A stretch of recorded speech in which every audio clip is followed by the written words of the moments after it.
Hello, my name is Jeremy, just your average everyday guy. That is until sometime in my early 30s, I developed a spinal condition known as ankylosing spondylitis. It took me from this, 6 foot tall, to this, not 6 foot tall. But I wasn't going to let that get me down forever, so eventually I kicked some bad habits and started fighting back. I still get some pretty strange looks, but I'm now doing what I love, traveling and adventuring. My goal is to show other people with disabilities or anyone facing challenges that your best days don't have to be behind you and that there's always hope. So thanks for joining me, the Handicapped Hiker.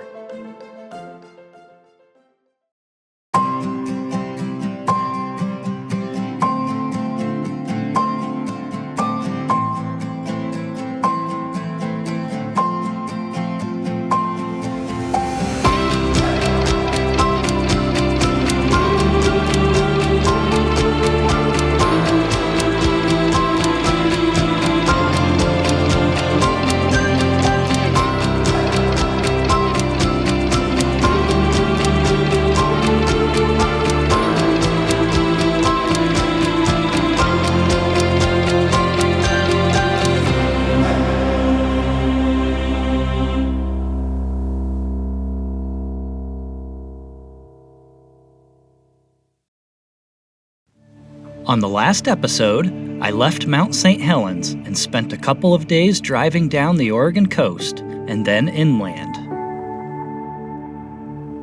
After a pretty good night's sleep in the tent, I'm ready to hit the road and get the day started.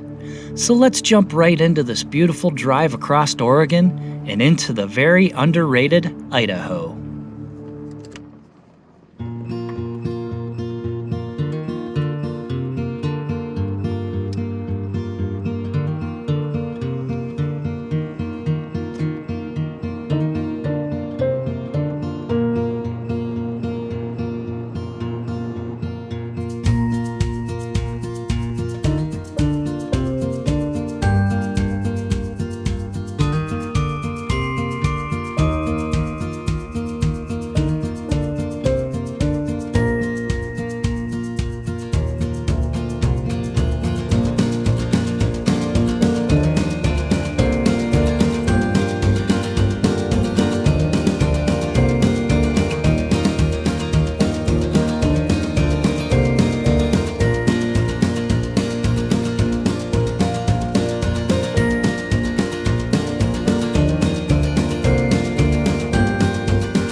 Look at them trees. Big trees. There's some big trees. Alright, I'll slow down for big trees. The Oasis Cafe. Use caution. Landslide ahead. Wow. Okay. I will use caution at the landslide.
Just like that, patches of black rock begin to appear, and the further east I drive, the more prevalent the black rock becomes, until it overtakes the landscape entirely.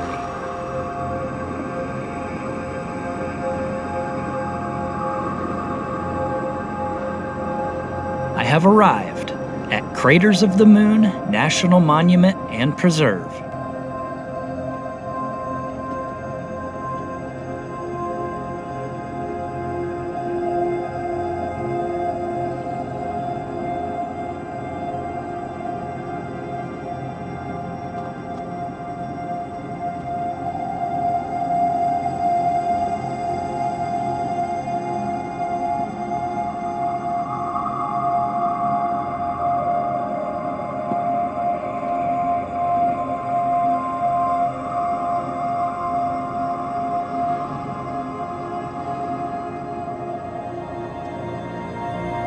Craters of the Moon was established as a national monument in 1924 and encompasses 3 major lava fields. It may all just look like lava rock and sagebrush, but the geology and ecology of this area is very interesting. I won't bore you with the details. Basically, the volcanic activity here stems from the Great Rift of Idaho. This area has some of the best examples of open rift cracks in the world, including the deepest known on Earth at 800 feet. But the really interesting thing is that eruption activity is known to occur about every 2,000 years, and it's been more than 2,000 years. So, any day now, right? Maybe not.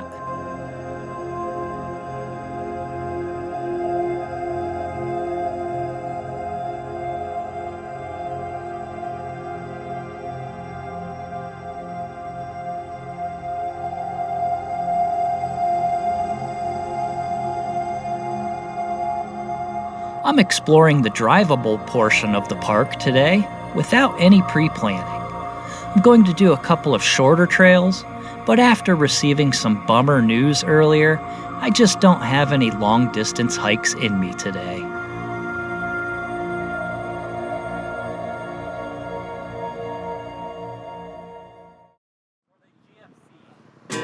First up is the Devil's Orchard Nature Trail, a half-mile loop that is entirely paved and mostly flat, with several information boards and benches along the way.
Next up is the Inferno Cone overlook.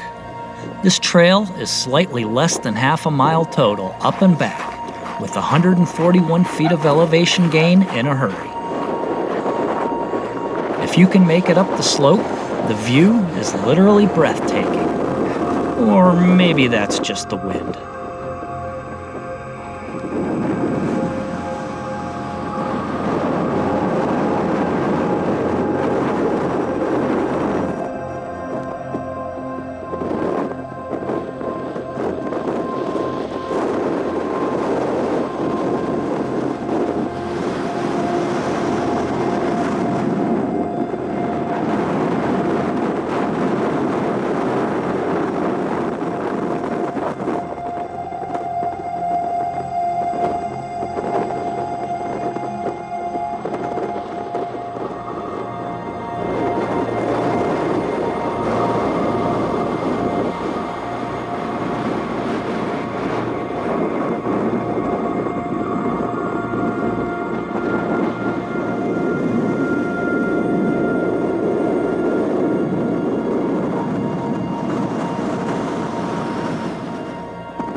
And lastly, I'm gonna stop and check out the spatter cones.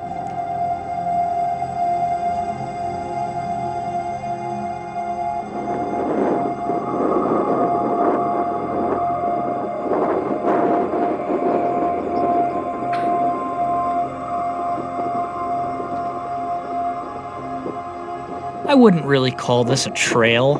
It's really just a short walkway up and around two spatter cones. A spatter cone is basically a mini volcano built up around a vent that once spewed gas and lava blobs. This one is called snow cone because there's snow inside it, year round. No way. And there's somebody's hat. And yeah, usually a hat or two. Humans are just the worst.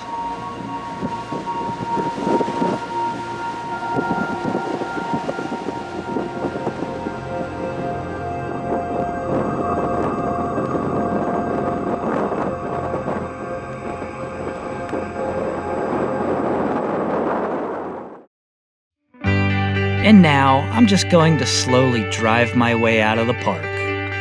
I didn't do this place justice at all, so like a lot of places I visit, I will return with more time someday. There are actually some great one-of-a-kind trails here that I would love to do. I just simply blew this opportunity due to my mood.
here's my home for the night, the Arco, Idaho KOA.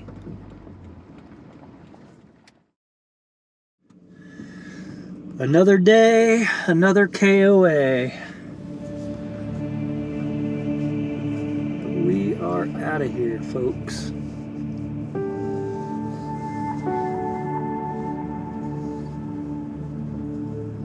Went the wrong way on a one-way. A couple of fun facts about Arco. This was the first town ever to be lit by nuclear power. It's also home to Number Hill, this rocky hillside where the graduating class of the local high school paints their graduation year somewhere on the face, a tradition since 1920.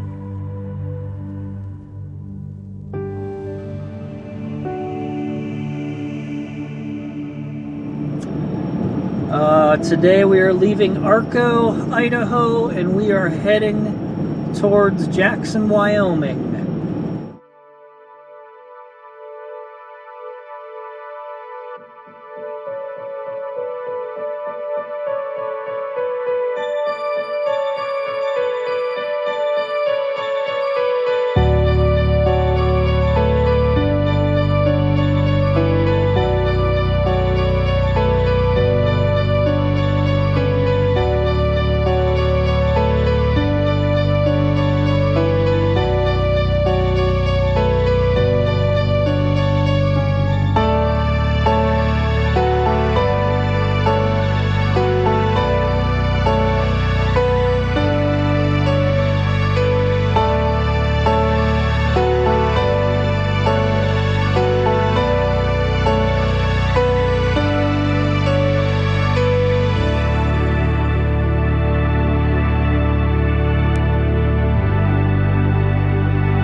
Really?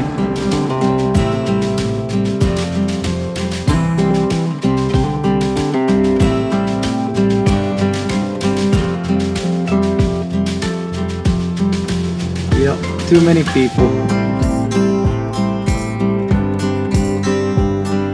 Too many people.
As you can see, I arrived at the worst time of the day. The parking lots were packed, and both sides of the road were lined with cars for miles.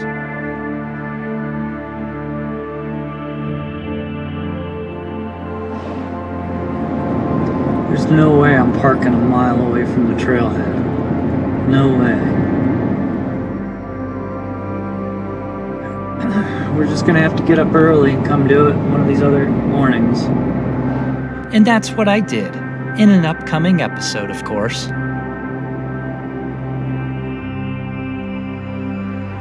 I'm just going to enjoy the scenery from the car.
Surprisingly, the Signal Mountain summit wasn't so crowded, so I took the easy 500-foot walk up to Jackson Point Overlook.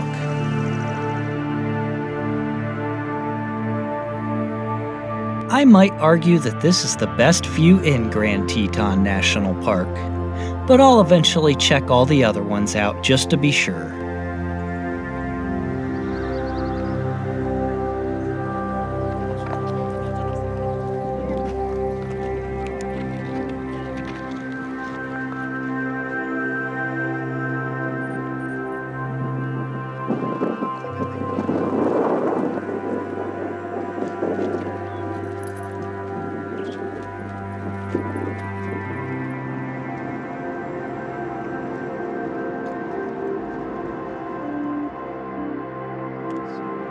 And here I am arriving at my home for the next 7 nights. My favorite place on Earth so far, Yellowstone National Park. So be sure to tune in for the next episode, and we'll see you then. Good, how you doing?